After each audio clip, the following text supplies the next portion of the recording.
Sveiki, su jumis Taro akys ir aš Martina. Kas laukia kiekvieno zodiako ženklo šią vasarą? Ir taip, pradėsime žiūrėti nuo pirmojo, tai avinas. Kągi, avinui šią vasarą jūs degsite aistra ir drąsiai žengsite pirmą žingsnį meilėje.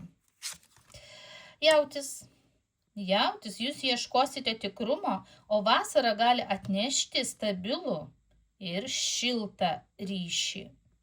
Dvyniai,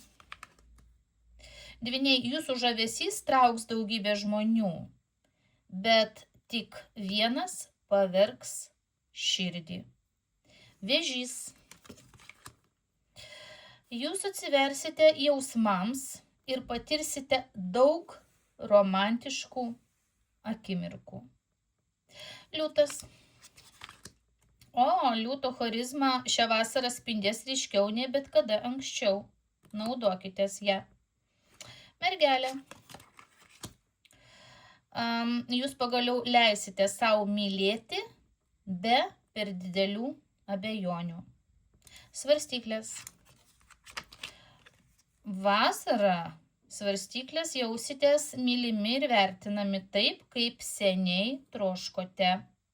Matot, kokia gili korta. Skorpionas. Jūsų jausmai bus gilus, stiprus ir labai kupini aistros. Vat būtent jūsų jausmai. Šaulys. Šaulys, jūs galite sutikti meilę netikėtoje vietoje ar kelionėje.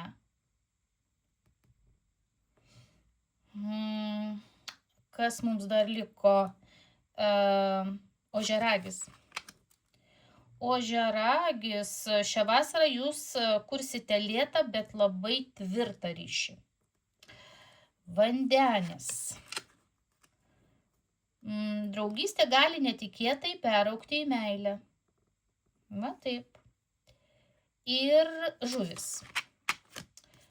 Žuvis, jūs gyvensite romantikos ir gražių jausmų kupiną vasarą. Linkiu visiems meilės ir sėkmės.